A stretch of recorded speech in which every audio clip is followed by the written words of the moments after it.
자, 말씀을 전하겠습니다. 자, 오늘 말씀은 고린도전서 12장 10절 어떤 사람에게는 능력 행함을 이라는 말씀으로 쭉 이어지는 말씀입니다. 저번 시간에 설교를 쭉 했다가 너무 길어지는 바람에 중간에 끊고 다시 이번 주에 이어서 하기로 그렇게 했습니다. 이렇게 은사에 대한 내용은 파고 해도 사실 끝이 없습니다. 그런데 하다 보면 우리가 가지는 비밀의 깊이가 과연 어느 정도 될까? 아니면 우리가 가지는 능력의 깊이는 과연 어느 정도 될까? 얼마만큼 우리가 능력이 있을까? 라는 것을 우리는 생각을 해야 합니다. 우리는 사실 이런 생각을 하잖아요. 우리가 믿음이 점점 자라고 또 단단해지고 그러면 우리가 그 단단한 믿음 가운데서 우리의 믿음으로 이렇게 병든 자에게 손을 얹으면 병이 치유가 되고 또 귀신 들린 자에게 선포하면 그 귀신들이 떠나고 이렇게 되는 줄로 사실은 착각할 수 있습니다. 성경에서는요 그렇게 하라고 말합니다. 그리고 예수님이 믿음 이렇게 강조하면서 자꾸 얘기를 하는데, 그런데 문제는요 우리가 믿음이 자라서 그렇게 되는 게 아니라, 정확하게 말씀드리면 우리가 믿어서가 아니라 하나님이 하시기 때문에 하는 겁니다.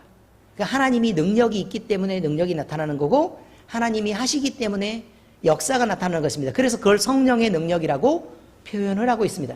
그러니 우리가 가진 믿음이 단단하다고 마치 우리의 감정을 막 더 뜨겁게 해서 기도한다 그래서 그것이 낫고 치유되는 것이냐, 그게 아니고 우리의 인격적으로 하나님을 알고 시인하고 인정하는 그곳에서부터 기적이 일어나고 역사가 일어난다는 사실을 우리는 늘 생각해둬야 됩니다. 우리가 은사가 있어도 하나님이 주신 것입니다. 그리고 능력이 나타나도 하나님이 하시는 것입니다. 그러니 우리는 어떤 일이 벌어져도, 사실 우리에게 긍정적인 일이 벌어져도 우리의 영광이 아니고 하나님의 영광입니다. 우리가 기도하는 일에 사실 하나님이 응답하지 않으셔도 그것은 하나님의 뜻에 의한 것이지 우리가 부끄러워할 일이 아닙니다. 우리는 손을 얹고 기도하라 그러면 손을 얹고 기도하면 되고 종이니까. 무슨 말인지 아시죠? 천국 복음을 전파하라 그러면 그저 전파하면 되는 것입니다.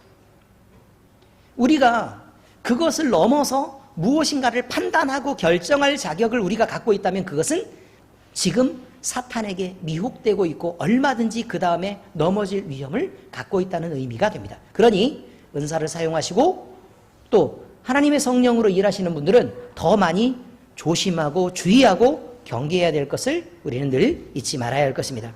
자, 하나님이 베풀어 주신 이런 은사들은요 교회를 세우는 데 쓰이게 됩니다. 그런데 이 교회가 은사가 넘쳐나고 또 성령이 충만하면 어떻게 존귀한 모습으로 점점 서가게 되는지, 그리고 교회에 지체된 우리는 어떤 능력을 가지고 무슨 일을 해야 하며 또 우리는 어떤 신분이기에 이런 일을 행할 수 있는지를 점점 우리는 이 은사들을 통해서 배우게 될 것입니다.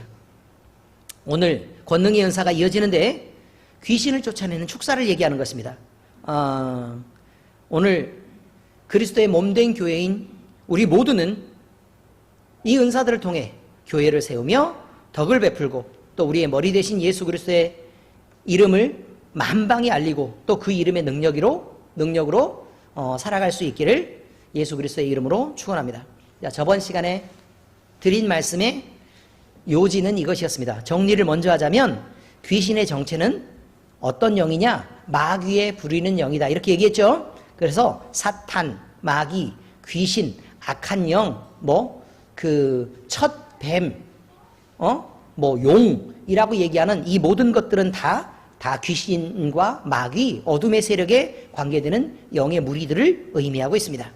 자, 두 번째, 마귀는 세상에서 사고를 왜곡시키고 관계장애를 만들고 정서를 불안하게 하며 질병을 일으키기도 하고 온몸을 사로잡기도 한다라고 얘기했습니다. 자, 여러분, 우리는 죄의 세상에 살고 있습니다. 공중 권세 잡은 자가 이 땅을 사실은 지배하고 있는 것입니다. 근데 하나님의 허락 없이 지배하는 게 아니고 하나님의 허락하에 지배하고 있는 것입니다. 그러니 우리는 마귀의 권세를 피해서 살아갈 수 있지 않습니다. 그러니 이걸 생각을 해둬야 돼요. 그러면 마귀의 정체가 뭐냐 이거예요. 그 아이덴티티를 잘 보자면 이거죠.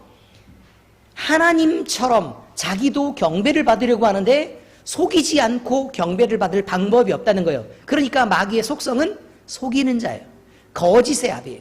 그러니 마귀는 거짓을 만들어서 세상 속에 퍼뜨리는 자이기 때문에 당연히 우리의 사고가 왜곡될 수밖에 없고, 사고가 왜곡되면 판단을 잘못하게 되고, 판단을 잘못하면 당연히 여러 가지 의견이 나눠지면서 관계가 좋지 않게 되겠죠. 그래서 서로는 모두 다 관계 장애가 있는 거예요. 누구는 관계 장애가 있고 누구는 관계 장애가 없는 게 아니라 모두 다 관계 장애가 있는데 누구는 그것이 심하고 누구는 덜한 거예요. 모두 다 문제를 갖고 있어요. 이런 관계 장애가 만들어져요.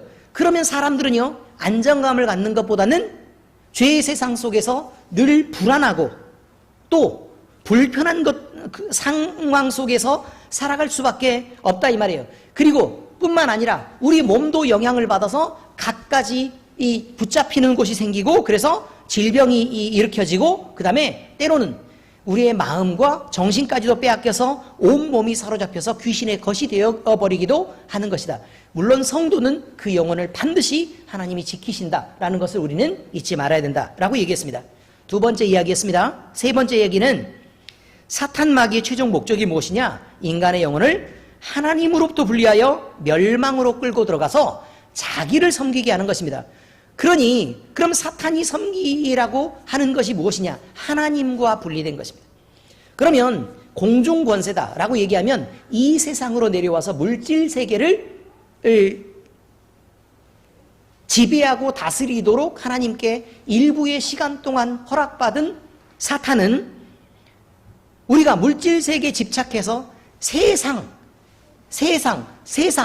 성경에서 이렇게 세상이라고 얘기하는 그 물질 속에서 나타나는 모든 권세들, 그 다음에 사람의 생명을 가지고 죄의 결과로 죽음을 맞을 수밖에 없기 때문에 생명을 가지고 장난치는 것들, 다시 말해서 건강의 문제라든지 아니면 실제적인 죽음의 여러 가지 문제라든지 이런 모든 것들을 이용해서 협박하기도 하고 회유하기도 하고, 그래서 하나님으로부터 분리돼서 멸망으로 끌고 가는데 최종 목적이 있다 라고 말씀드렸습니다. 오늘은 이어지는 말씀으로 성경 말씀에 대한 적용입니다. 첫 번째, 마귀가 사람의 이성과 감정을 사로잡으면 그 사람은 정상적인 사고와 생활이 불가능합니다. 이거는 디지털 방식이 아닙니다. 디지털 방식이 아니라 아날로그적입니다. 그래서 비율로 어느 정도를 얘기할 수 있는데, 어떤 사람은 마귀의 영향에 아주 많은 부분을 차지할 만큼 사로잡히는 사람들이 있고, 또 어떤 사람들은 단지 마귀의 영향에서 아주 적은 영향을 받고 있는 것 뿐입니다. 목사님은 그럼 어떻겠습니까, 여러분? 마귀의 영향을 성령 충만하니까 전혀 안 받겠습니까? 아니면 받겠습니까? 그렇습니다. 마귀의 영향을 받습니다. 그래서 목사님도 잘못되는 목사님들도 많고, 성경을 아무리 많이 알아도 왜곡해서 해석하는 사람들도 많이 있는 것입니다. 그래서 목사라도 이 사실을 알면 경계하고 주의를 하는데, 이것을 그냥 간과하고 넘어가 버리면 목사도 얼마든지 잘못될 수 있는 것입니다. 그것이 나중에 교회의 문제를 일으키기도 하고, 그 다음에 성도들이 실제로 구원받는 데 영향을 주기도 합니다. 그러니 얼마나 큰 문제가 되겠습니까? 그러면 목사도 이래요. 그러지 않으려고 노력하는 목사도 이렇단 말이에요. 그러면 성도님들은 그럼 어떻겠습니까? 전도사님은 좀 괜찮은 편이에요. 전도사님은 좀 괜찮은 편이고, 성도님들은 영향을 많이 받아요, 안 받아요? 많이 받아요. 많이 받아요. 그걸 인정하는 게 중요하단 말입니다. 그래서 내가 구분을 해야 돼요. 내 안에 생각이 들잖아요? 생각이 들면 그냥 내 생각은 없어요. 누구의 영향을 받은 생각이냐라는 게 있는 거예요. 누구의 영향을 받은 생각이냐라는 게 있다고요. 그래서 그냥 내 마음대로 생각하고 판단하는 것처럼 보여도 실제로 성령 하나님이 이끄시는 결과를 만드는 방향으로 하는 성령 하나님이 주신 생각이 있는 거고, 사탄 마귀가 세상의 것으로 던져주면서 유혹하면서 던지는 내 판단, 내 자존심, 또 나를 높이는 방향의 생각이 얼마든지 있는 것이에요. 세상이 이것을 더 중요하게 생각하는 그런 생각들이 얼마든지 있어요. 걱정, 근심도 마찬가지예요. 성령 안에서 하는 걱정, 근심이 있어요. 이 걱정, 근심은 하나님의 의와 영광을 이루는 거예요. 내가 신앙 안에서 내가 좀 잘 돼야 될 텐데, 내가 회개하고 바로 서야 될 텐데 늘 나는 이렇게 마음이 딱딱하고 주님 앞에 내 마음을 온전히 내놓지 못하는구나 라는 걱정이 있을 수 있잖아요. 그죠? 나는 왜 이렇게 성경도 읽으면서 말씀 안에서 살아야 되는데 왜 이렇게 말씀을 묵상하고 그렇게 살지 않는 것일까? 그럼 내 마음의 본질을 좀 바라보면 내가 정말 은혜 속에 잠겨있는 것이 아닐 수도 있겠다. 그래서 하나님 앞에 내가 좀 더 기도했으면 좋겠다. 이렇게 근심하는 경우가 있단 말이에요, 사실은. 근데 그것 외에도 세상으로 하는 근심도 얼마든지 많아요. 내가 좀 더 가져야 될 텐데, 내가 좀 더 누려야 될 텐데, 아니면 내가 좀 더 높임을 받아야 될 텐데, 내가 좀 더 인정받아야 될 텐데, 이런 거예요. 이런 것들로 남들이 나를 무시하면 안 되는데 뭐 이런 생각들로 채워지면요, 사실 내 육신에서 쓸데없는 것, 썩어져 버릴 몇 근의 고기 덩어리에 영광을 채우려고 하는 것에 불과한 것이다, 이 말입니다. 자, 여러분, 귀신은 이렇게 사람 속에 들어가서 사람의 영혼을 흐리게 하고 마음을 빼앗아 버리는 경우가 있습니다. 그런데 귀신이 들어가지 않아도요, 옆에 있으면서도 얼마든지 속삭이고 또 문제를 일으킬 수 있다는 것을 알아야 돼요. 아담과 하와가 있었어요. 그죠? 그러면 그때는 아담과 하와 속에 귀신이 들어있는 건 아니었을 거 아닙니까? 근데 하와가 어떻게 귀신의 소리를 들었을까요? 그때는 원죄가 있었던 것도 아니고, 그렇지 않습니까? 원죄가 있었던 것도 아니고 그냥 에덴 동산에서 하나님과 함께하는 그 거룩한 삶을 살고 있었던 아담과 하와에게 들어가지는 못하지만 옆에서 속삭이는 목소리가 있었다는 것을 우리는 잊으면 안 됩니다. 지나치게 우리 자신을 보호하고 변호하는 입장에 서다 보니 무슨 귀신의 영향을 받았다고 얘기하고 영적으로 또 어둡다고 얘기를 하면 발끈해가지고, 아니 이 사람들이 지금 내가 지금 성령 충만하다는 우리 목사님 설교를 내가 하루에 5번씩이나 내가 반복해서 듣고 성경 말씀을 하루에 무려 3장이나 읽으며 밥 먹을 때마다 기도를 1분 정도씩 하고, 시간을 구분해서 내가 선포기도도 하고 그렇게 성령 충만하게 노력하려고 내가 그렇게 노력하고 참고 애쓰는 나에게 나쁜 영의 영향을 받았다는 게 도대체 무슨 말이냐, 여기 얘기를 한다니까요. 그렇지 않습니까? 누가 지적하는 것만 보면 발끈해가지고 자기를 변호하기에 바쁘다고. 이게 죄의 속성이란 말입니다. 죄의 속성. 자, 이처럼요, 들어가기도 하지만 옆에서도 영향을 주기도 하고요, 옆에서 속삭이는 것으로 영향을 주기도 하고, 거리에서 보자면 이래요. 멀리에서 이야기하기도 하고, 가까이에서 이야기하기도 하고, 가까이에서 붙잡기도 하고, 그리고 속으로 들어가기도 한다. 이해가 되십니까? 네. 이런 것을 알고 있어야 됩니다. 자, 여러분, 귀신이 들려도요, 귀신이 크게 나타나는 경우도 있고 작게 나타나는 경우도 있습니다. 약하게 나타나는 경우는 일반 사람들과 비슷해 보이지만 그렇다고 귀신이 없는 것은 아닙니다. 여러분들이 영을 분별하고 또 귀신을 확인할 수 있는 단계까지 사실은 은사들이 자라서 그렇게 이르게 되면 그냥, 자, 잘 보세요. 있어요. 그러면 귀신이 있어요. 그러면 그럼 축사에서 꺼내면 되겠다. 우리 귀신이 있네요. 그냥 그러면 되는 거예요. 우리가 이걸 보고 마음에 상처받을까봐 귀신은 없으시고요 라고 얘기하면 귀신이 없는 겁니까? 그렇지 않습니다, 여러분. 있는 건 있는 거고 없는 건 없는 거예요. 똑같아요. 옷을 입으면 입은 거고 안 입으면 안 입은 거라니까요. 그냥 그런 거예요. 마스크를 쓴 거는 쓴 거고 안 쓴 거는 안 쓴 거예요. 그게 존재 자체에 대한 거라 그 말이에요. 의미를 대충 이해하시겠죠? 그러니 있다 없다가 중요한 게 아니라 문제는 이 발견하는 어떤 시점을 기준으로 해서 이 전과 후가 달라야 된다는 얘기를 말하고 있는 것입니다. 어떻게 해야 돼요? 나는 깨끗이 씻겨야 하겠다 이 말이에요. 깨끗이 씻겨야겠다. 속에 있으면 빼내면 되고 겉에 있으면 털면 되고. 이해가 되시죠? 그 다음에 질병을 일으켰으면 치유하면 되고 나으면 되잖아요. 들어가 있으면 축사하면 되고. 그냥 아무것도 아니에요. 대신 문제가 있어요.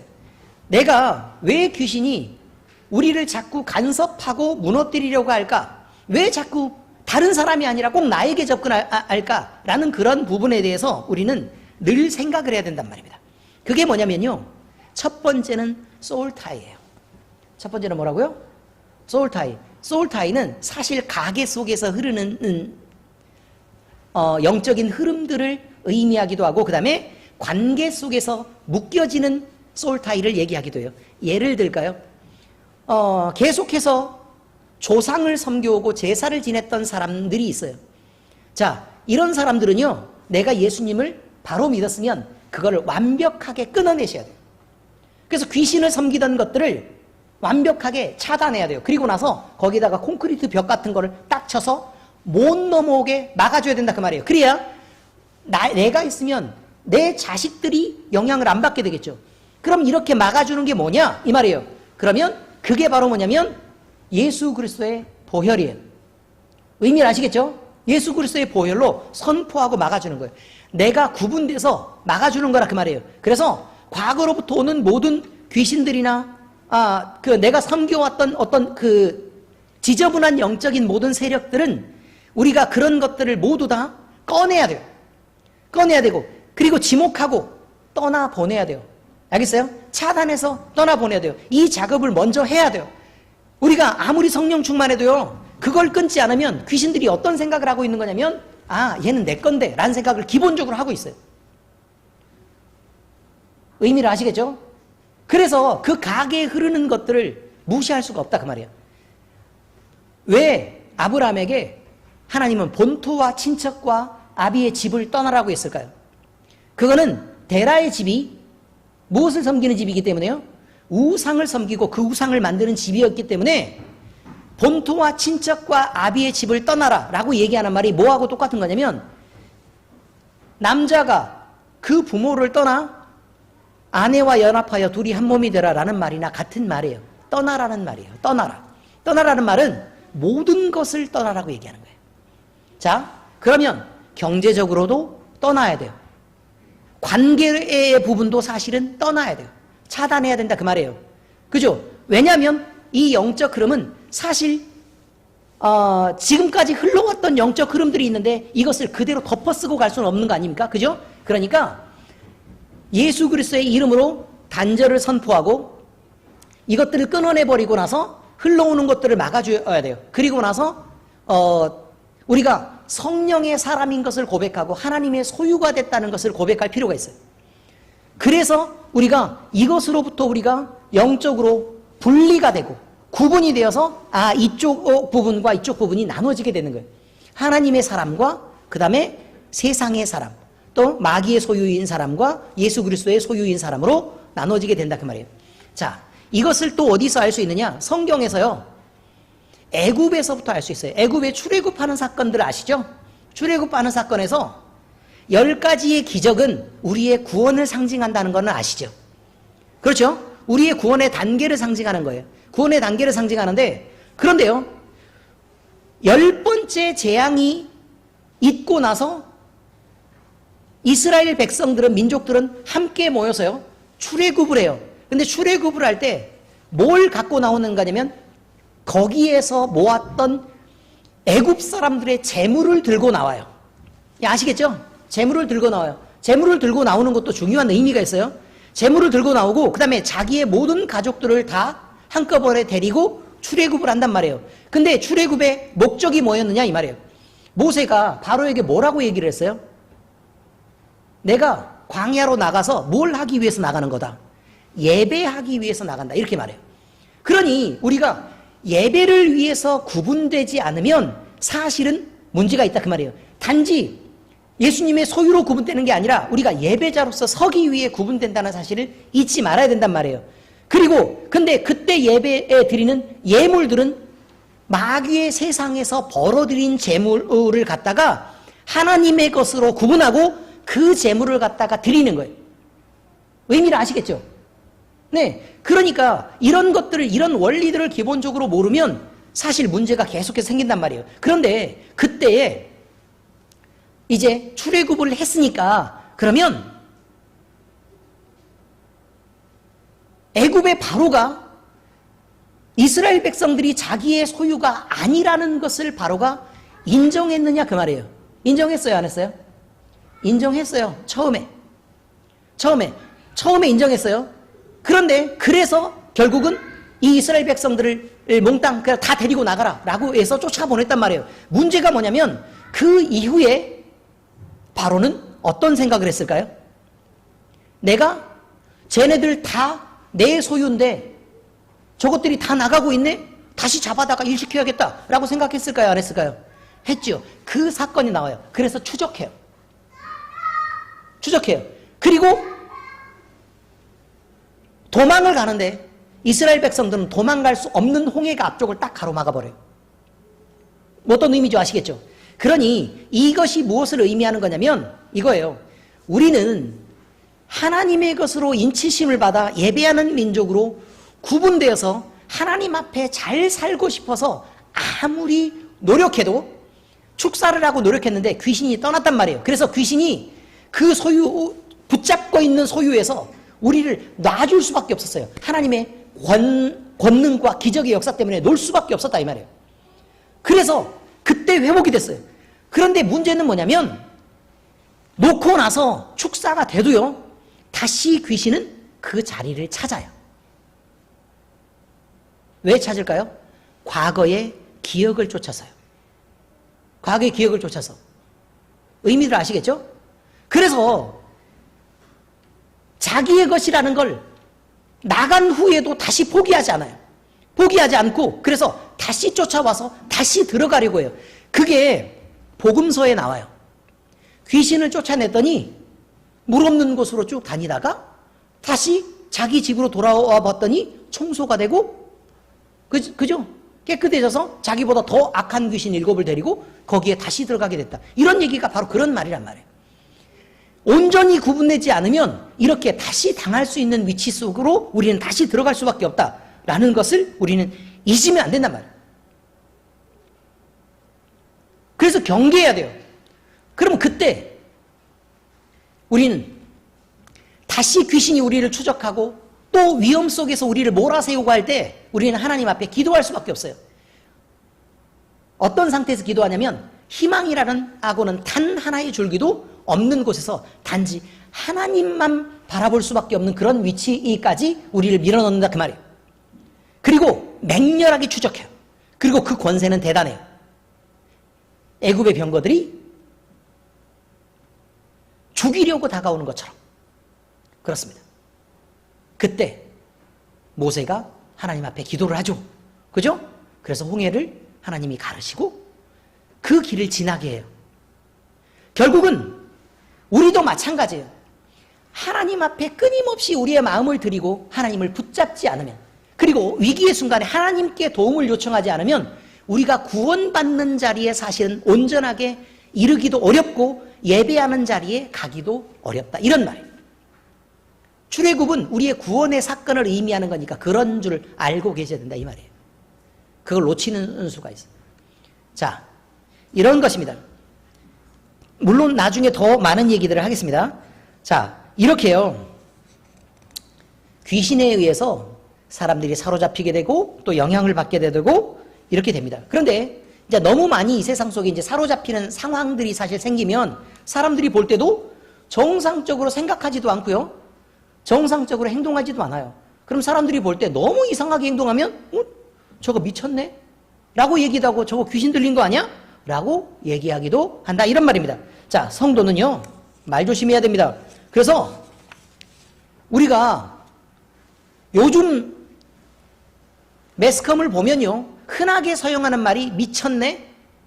응? 아니면 저거 신들렸다 이런 얘기를 많이 합니다. 그런데 우리 이런 말 쓰는 걸 조심해야 합니다. 성도에게 저거 미쳤네? 라고 얘기하면 안 됩니다. 그건 귀신 들렸다는 말이거든요. 그래서 그런 말들을 성도가 사용할 때에 그것이 나중에 자기에게와 그 사람에게 열매가 안 된다는 사실을 늘 우리는 잊지 말아야 합니다. 자, 악령에게 사로잡힌 이스라엘의 초대 왕이 있었습니다. 그 이스라엘의 초대 왕의 이름은 누구죠? 사울 왕이었습니다. 이 사울 왕은요, 악령에게 사로잡히자 이성을 잃고 여러 번 다윗을 죽이려고 시도하는 그런 경우가 있었는데 이것이 성경에 기록되어 있습니다. 자, 여러분, 제가 얘기하는 거는요, 사람을 죽이려고 하는 의도가 생길 만큼의 마음속에 분노를 일으키고 이성을 상실하게 만드는 게 귀신이다라는 말을 하고 싶은 거예요. 자, 그 내용이 사무엘상 18장 10절에서 12절 사이에 적혀 있어요. 제가 읽어드리겠습니다. 그 이튿날 하나님께서 부리시는 악령이, 그러면 여기서 하나님이 악령을 데리고 하나님의 뜻에 따라 이렇게도 부리고 저렇게도 부렸다는 뜻일까요? 그런 뜻이 아닙니다. 설명해 드릴게요. 사울에게 힘있게 내림에 그가 집안에서 정신없이 떠들어대므로 다윗이 평일과 같이 손으로 수금을 타는데 그때에 사울의 손에 창이 있는지라.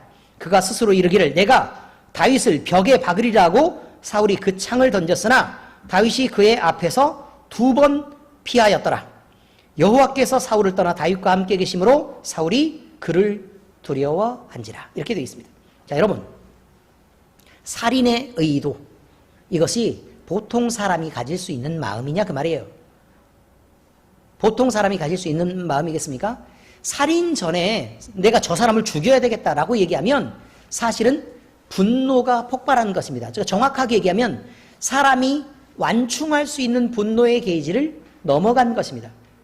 그래서 화를 점점 내게 되고 그 분노를 참을 수 없게 되니까 그 분노가 폭발하는 방식이 여러 가지 방식으로 나올 수 있는데 그것이 단순히 화를 내기도 하는 방식이기도 하겠지만 물건을 때려 부시기도 하고 또는 잔뜩 술을 먹고 방탕하게 이렇게 되는 것이기도 하고 그 다음에 때로는 사람을 때리기도 하고 사람을 죽이기까지 하는 그런 일들까지 가기도 된다 이런 말이에요. 그러니 이것이 일반적인 사람이 할 수 있는 게 아니라면 우리는 그 안에 들어있는 영적인 세력과 싸움을 해서 그 영적인 세력을 지배하고 다스릴 줄 알아야 되는데 무식하고 미련한 사람들이 꼭 부부싸움을 해서 마지막까지 그 분노를 끌고 올라간단 말이에요. 그래서 그 분노가 폭발할 때까지 계속 간지럽혀요. 계속 긁고. 그럼 지혜로운 것입니까? 지혜롭지 않은 것입니까? 지혜롭지 않습니다. 사람과 싸우지 말고 영적 싸움을 하라고 얘기합니다. 성경은 바로 그 얘기를 말하고 있습니다. 성경이 얘기하고 있는 것은요, 사울이 이랬다는 말이 아니고요, 사람 속에 역사하는 악한 영이 있으니 너희는 그 영의 존재를 인식하라는 얘기예요. 인식하라. 그 영의 존재를 인식하고 그 영의 존재를 깨달으면 사람하고 싸우지 말라고 얘기하는 거예요. 그럼 누구랑 싸워야 돼요? 귀신하고 싸워야 되잖아요. 사실은 귀신은 우리의 상대가 아니에요. 왜요? 귀신은 마음대로 저주하고 죽일 수 있거든요. 우리가 쫓아낼 수 있어요. 근데 사람은요, 안 돼요. 이게 변호사도 계시지만 안 된다고. 대충 이해하시죠? 그래서 사람 속에 들어가서 못 죽이니까 그렇게 자꾸 건드리고 사람을 이렇게 달달달달 볶고 이런 거란 말이에요. 그러니 자, 지금부터는 우리가 싸움을 싸워야 된다면 우리가 사람을 상대로 싸우는 싸움을 포기하고 그 안에 들어있는 영적인 것들을 구분하고 분별해서 그 싸움의 대상을 바로 정하고, 만약에 귀신하고 싸워야 된다면 우리는 성령 충만해야 되고 은사 충만해서 그렇게 축사하고 싸워야 한다는 것을 잊지 마셔야 된다 그 말이에요. 이해가 잘 되시죠? 자, 그렇습니다. 또 거라사인의 땅에 귀신 들린 한 사람이 있었던 것 여러분이 기억하실 것입니다. 그런데 사람들로부터 멀리 떨어져서요, 무덤 사이에 거하면서 미쳐 날뛰고 있었다라고 말합니다. 마가복음 5장 1절에서 5절을 읽어드립니다. 예수께서 바다 건너편 거라사인의 지방에 이르러 배에서 나오심에 곧 더러운 귀신 들린 사람이 무덤 사이에서 나와 예수를 만나니라. 그 사람은 무덤 사이에 거처하는데 이제는 아무도 그를 쇠사슬로도 맬 수 없게 되었으니 이는 여러 번 고랑과 쇠사슬에 매었어도 쇠사슬을 끊고 고랑을 깨뜨렸음이라. 그리하여 아무도 그를 제어할 힘이 없는지라. 밤낮 무덤 사이에서나 산에서나 늘 소리 지르며 돌로 자기의 몸을 해치고 있었더라. 이렇게 되어 있습니다. 여러분, 거라사인의 땅에 가기 전에 어떤 사건이냐면요, 갈릴리 바다를 이렇게 건너서 배를 타고 제자들이 움직입니다. 그때 예수님이 걸어서 오시죠. 근데 제자들이 뭘 만나죠? 풍랑을 만납니다. 그 풍랑이 뭘 하려고 했어요? 배를 뒤집어서 제자들을 죽이려고 했어요. 그러니 예수님이 바다를 꾸짖고 그리고 잔잔하게 한 다음에 거라사인의 땅으로 들어갑니다. 그리고 거라사인의 땅에 들어갔을 때 한 일은 딱 한 가지뿐입니다. 이 귀신을 쫓아내고 돌아옵니다. 그러면 우리가 생각을 할 때 이렇게 생각을 한번 해봐야 돼요. 과연 왜 갑자기 풍랑이 일었을까요? 풍랑이 왜 갑자기 일었을까요? 그거는요, 만약에 풍랑을 일으킨 주체가 있다면 그것은 건너가서 예수님이 하신 그 일에 영향을 받는 누군가가 그것을 막으려고 한 행동이다 라고 밖에 볼 수 없는 상황적 배경이 있는 거란 말이에요. 이해는 잘 되시죠? 자, 그러면 그러면 그 거라사인의 땅에 있었던 이 사람 속에 있었던 이 귀신이 풍랑을 일으킨 것이란 뜻이에요. 의미적으로 보면 그래요. 상황적으로 보면 그렇고, 그러니까 바다를 꾸짖었다라고 얘기하는데 바다를 꾸짖고 그리고 이 귀신에게 가는 것입니다. 그러니 귀신이 일으키는 모든 현상들이나 또는 귀신 자체라도 예수 그리스도의 이름과 그 능력에는 복종하고 굴복할 수밖에 없는 상황이 생길 수밖에 없다. 왜냐하면 그 차이는 이미 충분히 차이가 나고 그 권세에서도 서로 비교가 안 되는 상황이다라는 것을 우리는 알아야 합니다. 그런데 우리가 지금 보려고 하는 것은요, 이것입니다. 귀신이 이 사람을 어떻게 했을까? 첫 번째, 사람 사이에서 살지 못하도록 했습니다. 그렇죠? 여기 보면 그렇게 나와요. 사람 사이에서 살지 못하겠다. 그래서 사람들로부터 멀리 떨어져 있어야만 했다. 이런 말이죠. 실제로 우리나라 무당들을 보세요. 무당들을 보면 사람들 사이에 들어가가지고 돈을 많이 버는 무당들이 있습니다. 그러면 이 사람들은 대부분 다 신기가 없는 사기꾼들입니다. 대부분이 그렇습니다. 그래서 신기가 떨어지니까 이제는 뭘 의지하는 거냐면 사주 책자 같은 거 이런 거 있잖아요. 책자 갖다 놓고 이게 펴서 이제 막 찾아요. 이렇게. 그러면 아무나 찾으면 되지. 왜 자기가 찾아야 됩니까? 무슨 말인지 아시죠? 그렇습니다. 자, 이렇습니다. 실제로 귀신이 들리면요, 사람 사이의 관계를 흐리게 합니다. 그래서 사람 사이에 살지를 못해요. 그래서 옛날 막 드라마나 영화 같은 거 나오는 거 보면 귀신들이 있는 막 신 들려서 용한 무당이라고 얘기하는 사람들은 다들 산에 처박히고 음습한 곳에 박히고 쓰레기 가득하고 막 사람들이 못 다니는 뭐 그런 곳에, 사람들이 두려워하는 그런 곳에 그렇게 머물게 되는 그런 경우들도 이제 흔하게 볼 수 있는 것입니다. 자, 이래서 무덤 사이에 거하게 됐습니다. 그런데 이 귀신이 이 사람에게 또 무슨 일을 했냐면 몸을 붙잡아서 자기 마음대로 할 수 없게끔 했고요. 또 기적적인 힘을 주어서 이 사람이 다른 사람들이 이 귀신 들린 사람을 터치하지 못하게 했어요. 다시 말해서 사람들의 힘으로는 이 사람을 제어할 수 없었다 그 말입니다. 사람들의 힘으로는. 그러니까 그렇구나. 귀신이 들리면 우리가 어쩔 수 없는 거구나 이 말이에요. 우리가 인간적인 힘을 동원해서는 어쩔 수 없는 거구나 라는 것을 우리는 꼭 알아야 됩니다. 뿐만 아니라 이 사람이 자기의 몸을 돌로 해치고 있다라고 얘기해요. 자해하고 있었다 이 말이에요. 그럼 자기에게도 유익이 아니라 자기에게도 너무 큰 피해가 되는 거예요. 의미를 아시겠죠? 그러니 귀신들이 이런 정체를 갖고 있다는 사실을 알아야 돼요. 그런데 이 사람은 이렇게 크잖아요?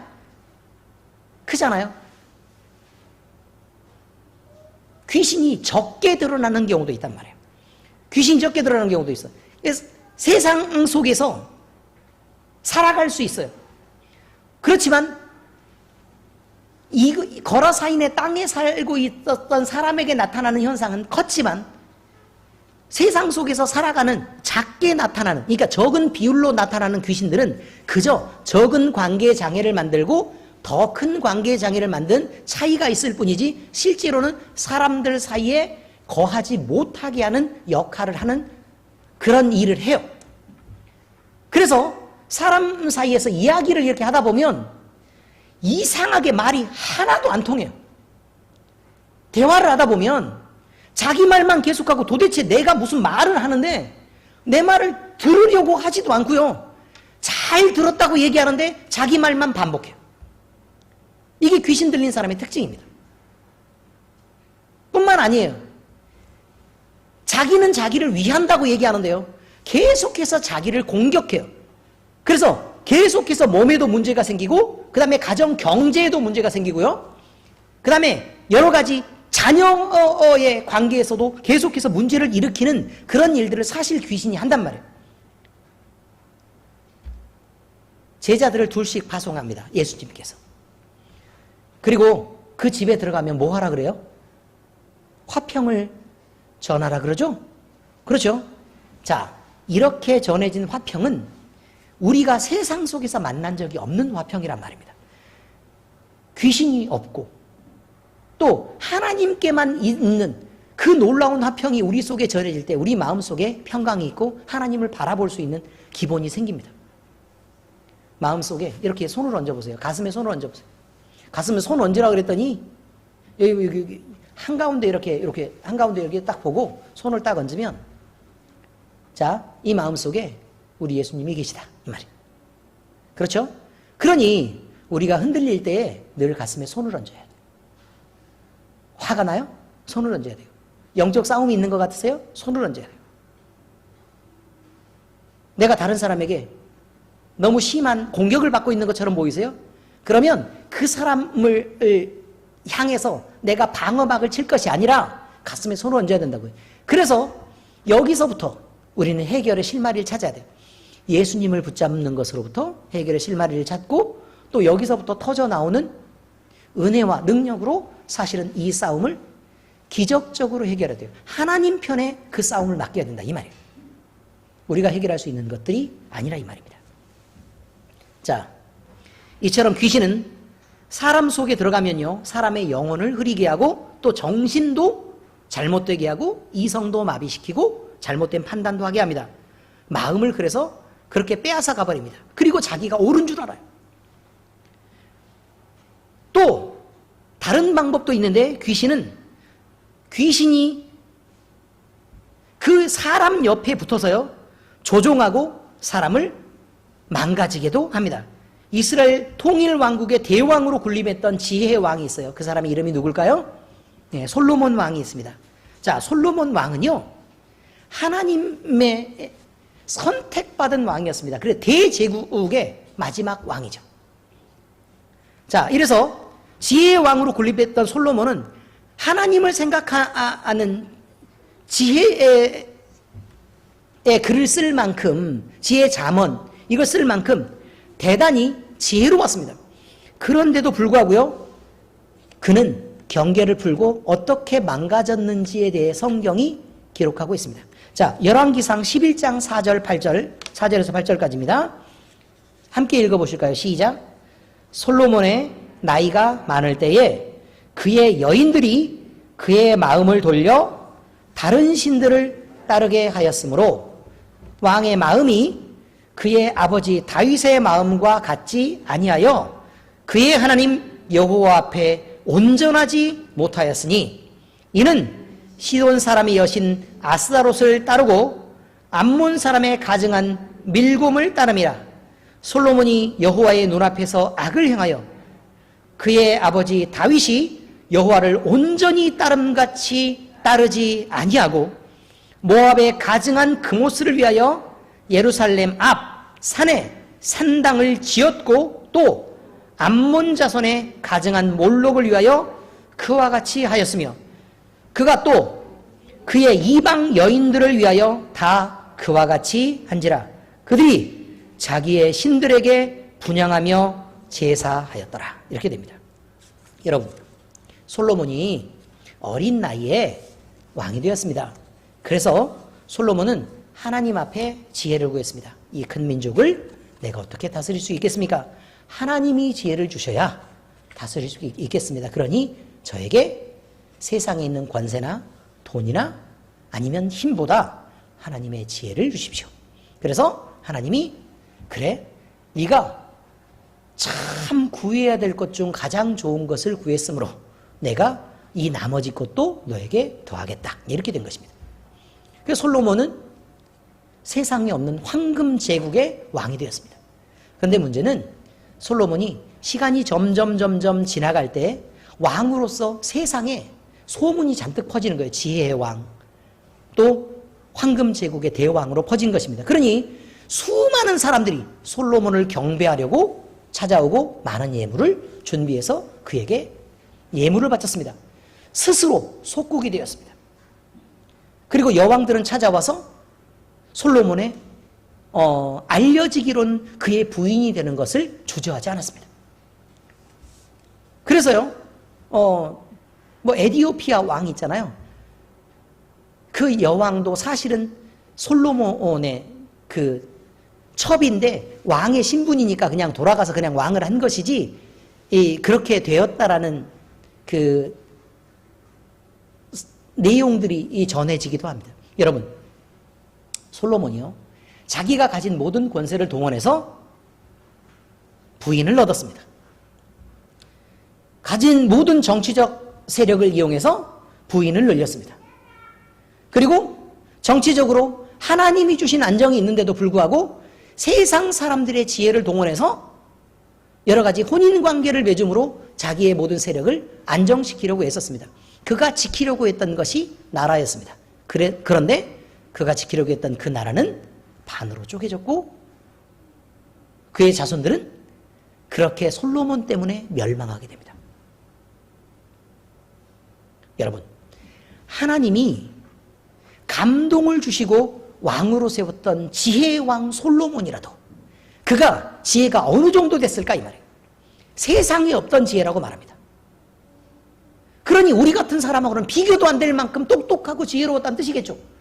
문제는 뭐냐면 그가 그렇게 똑똑했는데도 불구하고 그는 하나님을 버리고 이방신들을 받아들이고 여인들을 위해서 이방 산당을 지어주는 선택을 해서 결국 그가 망하게 됐다는 뜻입니다.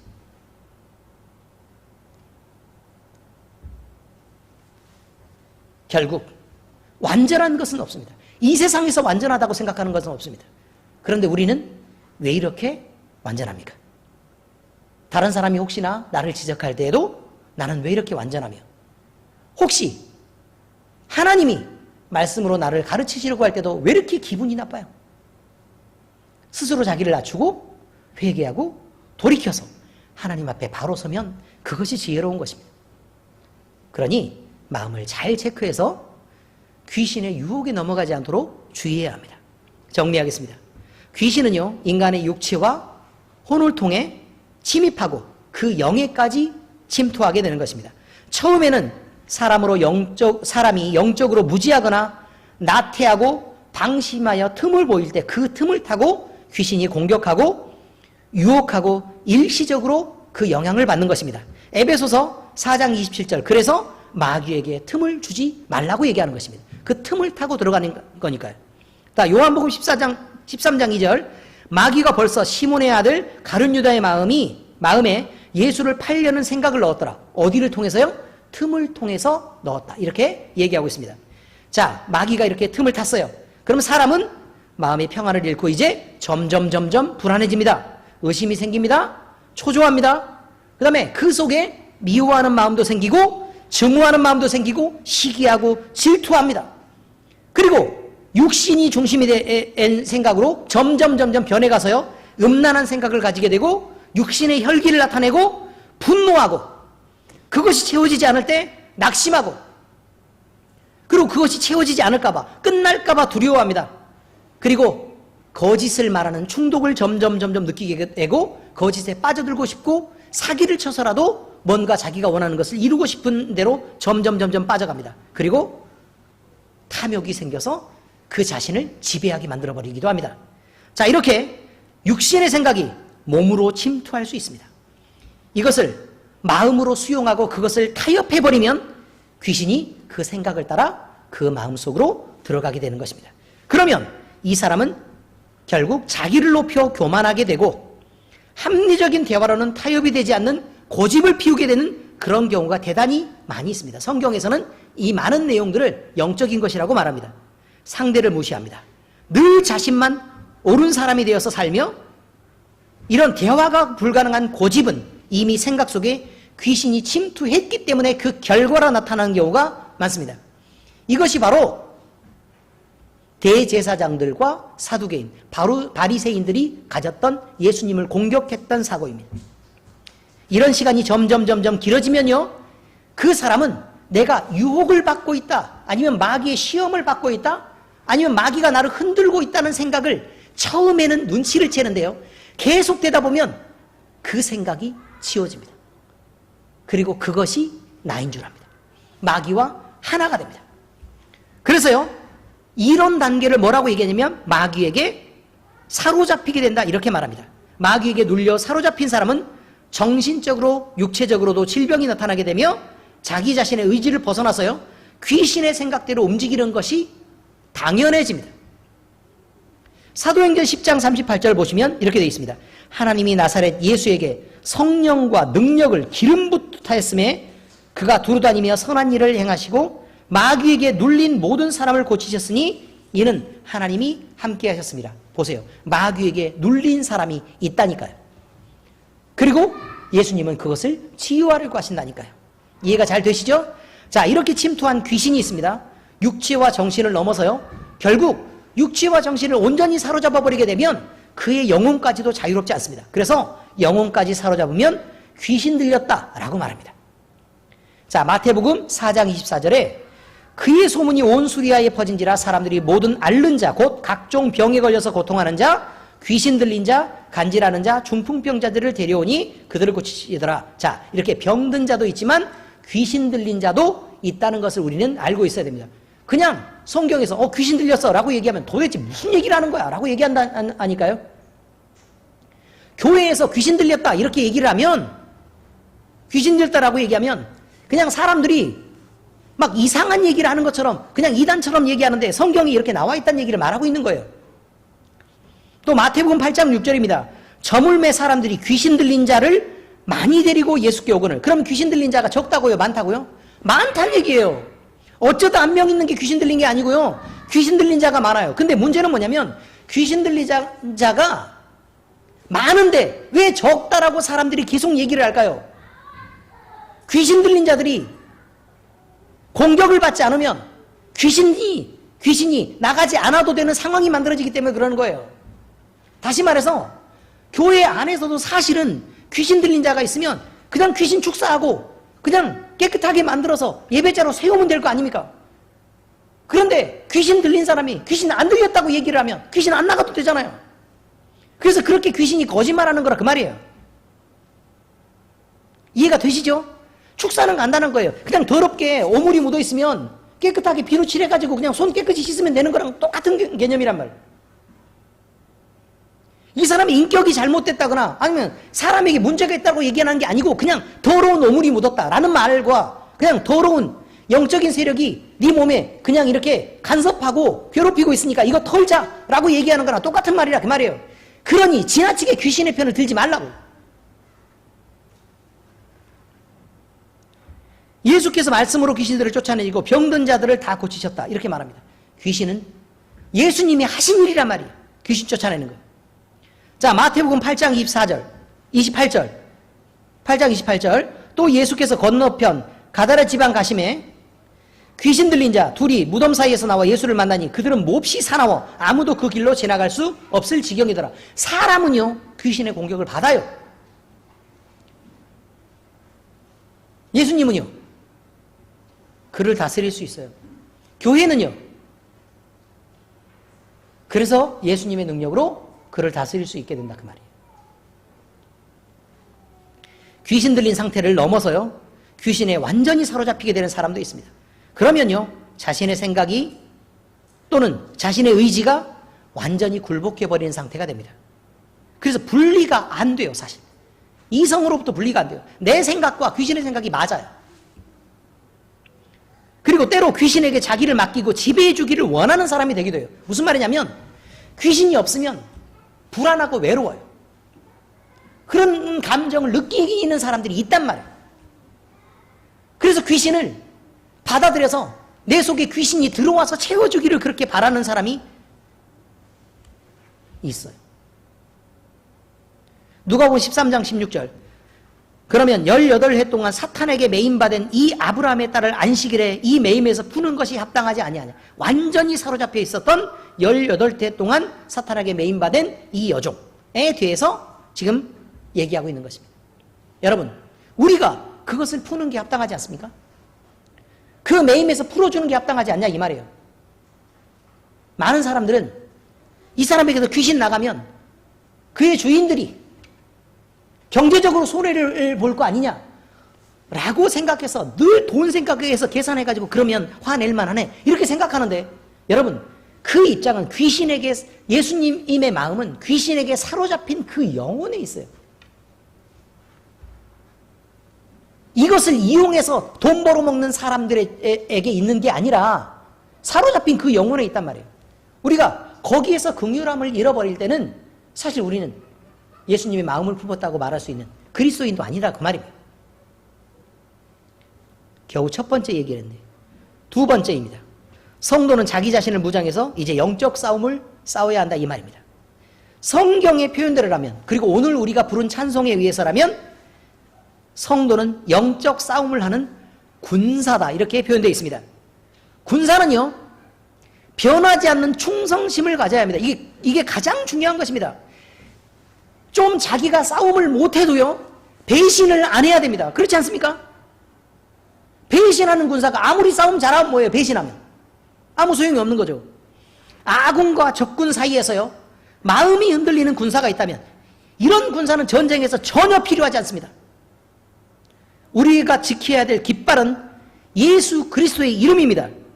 또한 이 군사는 그래서 이 깃발을 지키지 않고 사탄과 예수님 사이에서, 다시 말해서 세상과 예수님 사이에서 흔들리는 군사가 있다면 이런 건 필요가 없단 말입니다.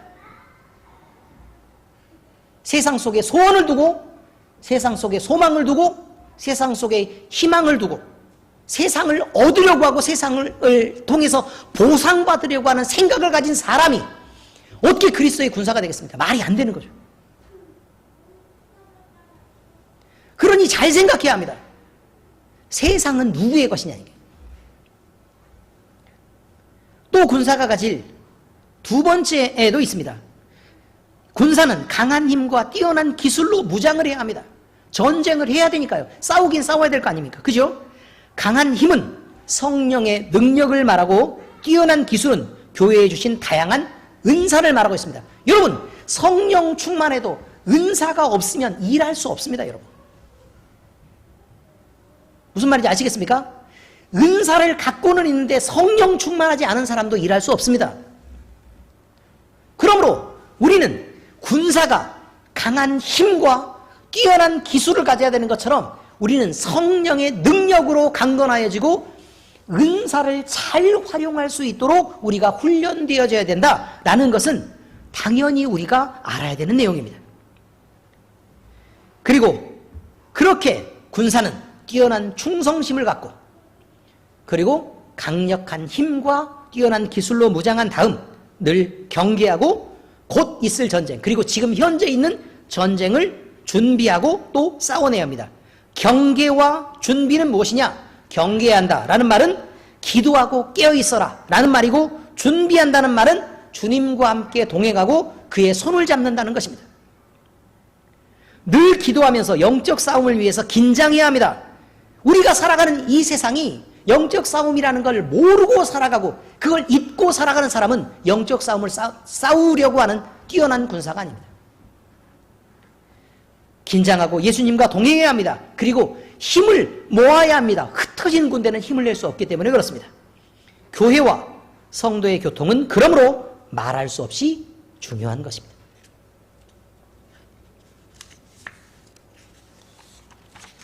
에베소서 6장 10절에서 18절 그렇게 나와 있습니다. 끝으로 너희가 주 안에서와 그의 힘의 능력으로 강건하여지고 마귀의 관계를 능히 대적하기 위하여 하나님의 전신갑주를 입으라. 우리의 씨름은 혈과 육을 상대하는 것이 아니요 통치자들과 권세들과 이 어둠의 세상 주관자들과 하늘에 있는 악의 영들을 상대함이라. 그러므로 하나님의 전신갑주를 취하라. 이는 악한 날에 너희가 능히 대적하고 모든 일을 행한 후에 서기 위함이라. 그런즉 서서 진리로 너희의 허리띠를 띠고 의의 호심경을 붙이고 평안의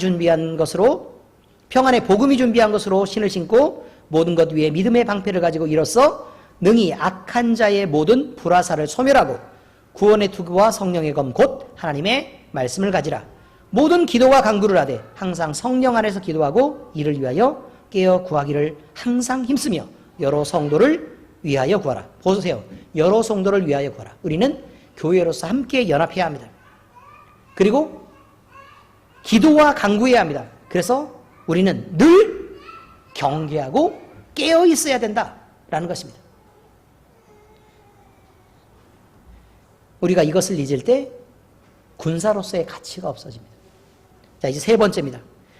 교회는 권능의 은사를 통해 예수 그리스도의 이름으로 귀신을 제어하고 쫓아내는 축사를 행할 수 있습니다. 우리는 교회가 만난 모든 상황이 영적 싸움이라는 걸 인식해야 합니다. 그러면 교회는 전체의 무리를 말하기도 하지만 성도의 무리를 얘기하기도 하지만 교회는 우리 자신이기도 합니다. 그러므로 우리 자신 역시 우리가 만나는 모든 상황이 영적 싸움이라는 것을 인식해야 합니다. 이것이 중요한 것입니다. 우리가 어느 상황을 만나도 이건 영적 싸움이 뒤에 있는 거구나 라고 생각해야 되지, 영적 싸움을 제해놓고 육신의 생각만 갖고 판단하는 것은 전혀 옳은 것이 아닙니다. 우리가 영적 싸움을 인식할 때 우리에게 주어진 모든 영적 싸움은 승리로 이끌 수 있는 것입니다. 예루살렘에서 사도들이 예수님이 주신 교회에 충만한 은사를 사용해서 병든 사람을 고치고 더러운 귀신을 쫓아내는 능력을 보여줬던 것이 기록되어 있습니다. 그 덕분에 사람들은 많이 회복되었고 구원받은 성도로 살 수 있게 되었습니다. 사도행전 5장 16절 이렇게 되어 있습니다. 예루살렘 부근에 수많은 사람들이 모여 병든 사람과 더러운 귀신에게 괴로움받는 사람을 데리고 와서 다 나음을 얻으니라. 어떻습니까? 여러분, 병든 사람은 그럼 누구에게 데리고 가야 되죠? 의사에게 데리고 가야 합니다. 귀신 들린 사람은 누구에게 가야 되죠? 무당에게 데리고 가야 됩니다. 맞아요? 여러분, 병든 사람, 귀신 들린 사람의 온전한 치유는 교회로 데리고 와야 합니다. 그래서 병이 낫고 낫지 않고를 떠나서 그 영혼을 묶는 영적 타이를 끊어내야 합니다. 그것이 굉장히 중요한 것입니다. 수많은 사람들이 엘림교회를 찾고 또 그 사람 중에 병든 사람과 귀신 들린 사람이 있을 때는 우리가 아무것도 못하는 위치에 서 있으면 안 됩니다.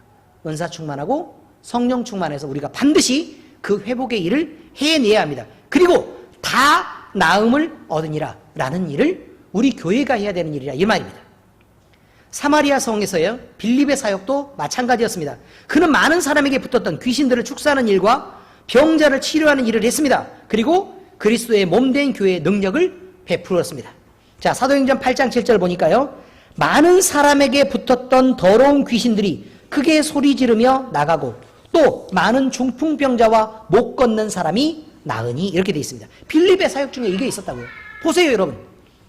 예수님도 행하셨고요, 사도들도 행한 일이 많은 귀신을 쫓아내는 일입니다. 많은 사람에게 붙어 있었습니다. 그리고 병자들을 치유하는 일이었습니다. 예수님도 행하셨고요, 그리고 당연히 제자들도 행했습니다.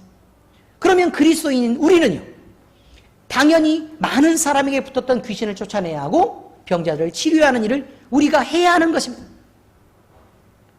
전도 여행을 하던 중에 두아디라에서 바울 사도도 귀신을 축사하는 사역을 하며 복음을 전했습니다. 사도행전 16장 18절 보니까 이같이 여러 날을 하는지라 바울이 심히 괴로워하여 돌이켜 그 귀신에게 이르되 예수 그리스도의 이름으로 내가 내게 명하노니 그에게서 나오라 하니 귀신이 즉시 나오느니라.